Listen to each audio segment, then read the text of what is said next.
great atmosphere for women and children. So we have a separate facility that we operate out by the LA airport. And how many people does that serve? Well, it's a smaller unit. We have about 12 families at any one time that's in there. So it's about 45, 50 people in total, because most of the women have multiple children. So, are there men there as well? Men head of households are also there, or intact families can be there. So as single well. man, head of household. Single father. Right, single father, head of household. Head of household, which, That's by fine. the way, is the least serviced population in the entire network of homeless services in America. Be a single parent, a father, a single male with children, and try to find facilities. Where do you get the bulk of your funding? Or give me some kind of breakdown if you could. Well, ours is very simple. We do not, by policy, take government money. So all of our money comes from the private sector. And what's your annual budget? About $6 million. And that's coming from foundations, families, individuals? Where's About 80% of it comes from individuals, and the other 20% are divided between foundations and corporate support. Do you know what the medium gift size is? A couple $100 is probably our median gift if you take it. So we get a lot of small gifts. Right. We get Some some big large, ones. some very large gifts, but I think the overall. Do you get many over 100,000? We usually will get a handful of those. And occasionally you get the incredible gift, but those are few and far between. Although I think for most charities that have been around as long as we have, we understand that there is a great deal of value in pursuing long-term donor relations that ultimately result in plan giving, coming out of estate plans, and those tend to be the larger gifts that ultimately you'll receive. You're on the boards of a lot of organizations, the Federal Credit Union, the Cal State LA Foundation, Shriners Hospital. You've even been elected to Who's Who. Can you please tell us about one or more of those that are close to your heart? Well, I don't know. They all are. Tell me about all of them. They all have a piece of your heart, or you wouldn't be involved in them. I guess the one right now that I'm probably dedicating more of my time to is the Shrine Hospital for Children. I find it to be an incredible organization that cares for children that otherwise our medical care system is not able to care for or won't care for, because everything they do there is charitable. Is it like St. Jude's where they don't ask the patient for money? That's correct. That's correct. Although today's environment, both St. Jude's and Shrine Hospital are starting to get into some third-party pay because they have to position themselves for the new healthcare of the future, and it's going to force them to have to do more of those things in order to exist. But that one probably is closest to my heart. It's incredible work that's done by just absolutely world-leading physicians and processes. Do they work for less money the way you do? Oh, absolutely. The physicians and the administrators? Yeah, I think so. Absolutely. In fact, we always have that problem with really, really upcoming, talented young surgeons. At some point, their wife says you can't work there anymore. And all of a sudden, the privates of the world and some of the big systems say, come work for us, and so those things do happen. But it's a great system. I enjoy working there and trying to make a difference in that system. Please tell us about your commitment to LAHSA, what it is and what you do for them. Well, LAHSA is an interesting organization formed out of the inability of the county and the city to get along. I guess that's probably not unusual. Anyway, not when there's a city like LA where it's more than half the county by itself. Yeah. LAHSA is the Los Angeles Homeless Services Authority. It's the authority by which it was formed, actually, because the two couldn't get along. It was formed out of litigation, frankly, and ultimately resulted in an agency being formed that manages the distribution of all the federal dollars that comes into the homeless services system for the Los Angeles County areas. So the LA City or LA County gets a grant from the federal government, LAHSA gets the bucks. Well, it's not necessarily grant, it's all of the HUD funding that comes in to municipalities in continuums, basically is what it's called.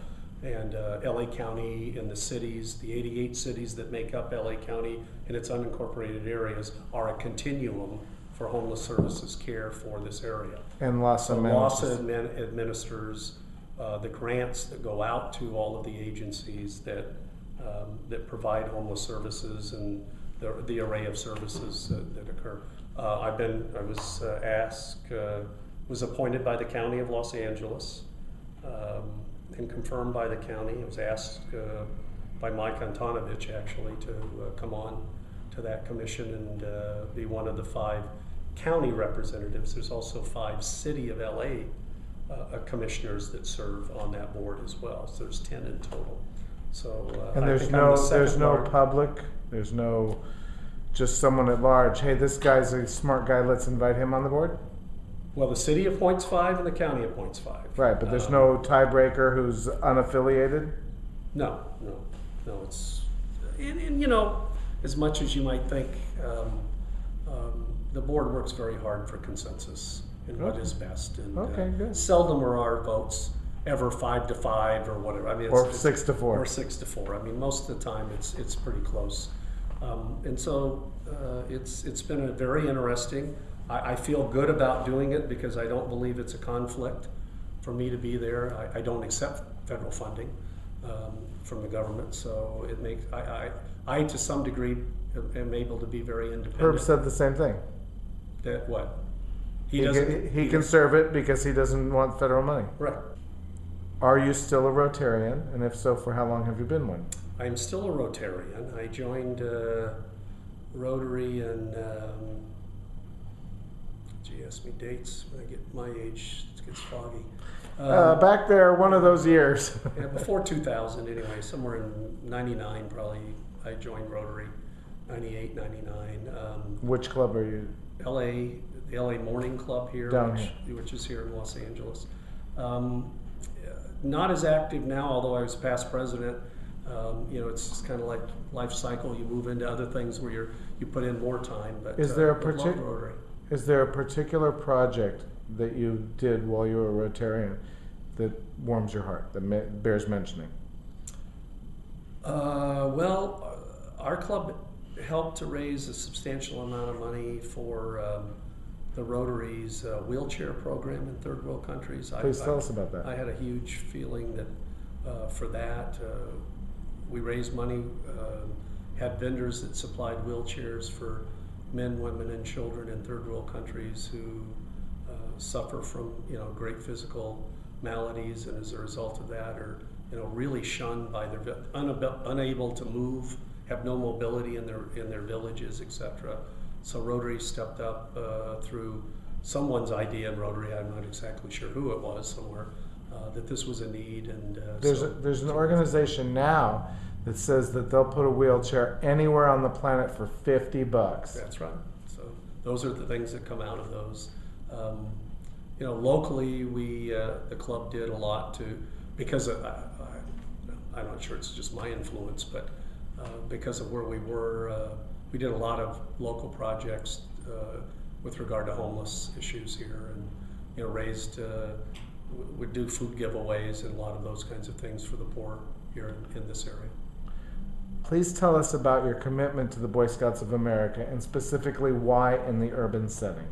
I had a friend involved in the Cub Scouts and Boy Scouts here, and got asked if I would be willing to get involved, and went on to the LA Council, was asked if I could bring some of my experience and expertise and management skills to them, and so I started serving there, and actually served for a number of years here in LA, and then they began a program, Urban Emphasis, which was really focused at trying to get Boy Scouts back into inner city into serving more of the minority population. Right. Of- Because they're big in the suburbs. Yeah, because they're much bigger out In in the neighborhoods suburbs. like yours or mine. Well, where you have strong parental development, and it just fits that model a lot more. And so, how can we go back in and start dealing with the children that don't have those kinds of advantages, the single fathers and mothers that where this is a much more difficult challenge for them, and how do you give kids more positive? We used to talk about the fact that there were 10 times more admitted gang members in Los Angeles County than there were Boy Scouts. So what's Is that wrong? not insane? So what's wrong with that formula? And what is we as a society? What are we expecting to achieve out of this? And so where should our emphasis really be? So I was asked if I would help them in that development. And can you give me Developing troops. Can you give me an idea of, like, statistically, what progress or impact you've had? Well, I've been away now because I don't do it now. It's my past, but so I'm not sure I'm great on the current statistics to give you. Back when we were there, our charge was that we wanted to, have 20 new troops formed in highly minority areas here, and we achieved that. And we got those troops up and going, but those troops were much more of a challenge because you didn't have the parental support to support the troop as much. So you actually had to go out and find community people that head up those troops, unlike you as a father who would say, I'll be the troop leader. Here, you didn't have that father to do those kinds of things. So you had to go out and put together both the adult support network and then bring the children in to make that happen. Wow. So that was the focus of Boy Scouts there. First of all, answer the question, how can we end homelessness?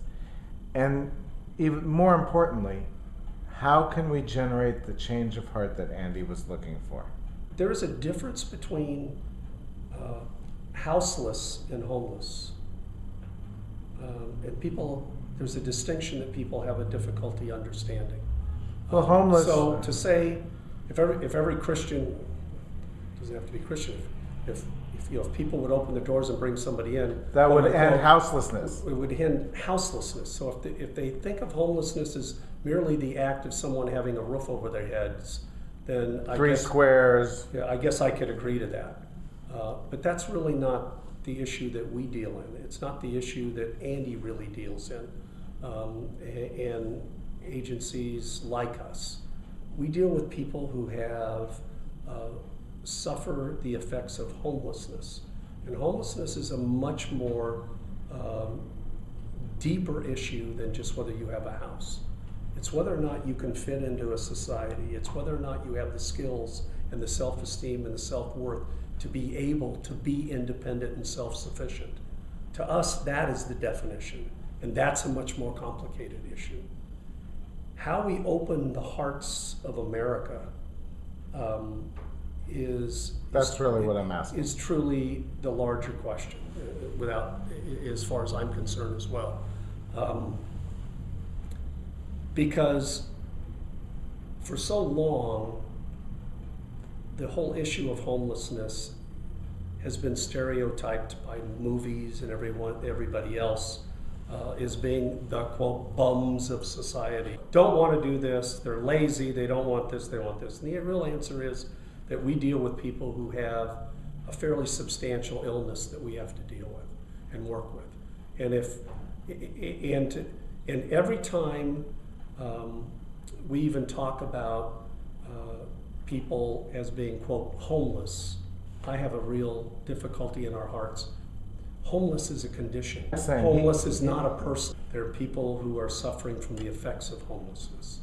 That's even a bigger distinction in my mind.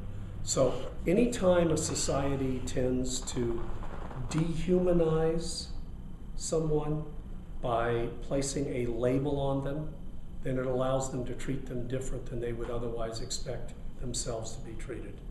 And that is the core to me of Andy's question about how do we change their hearts. How we change their hearts is that we can never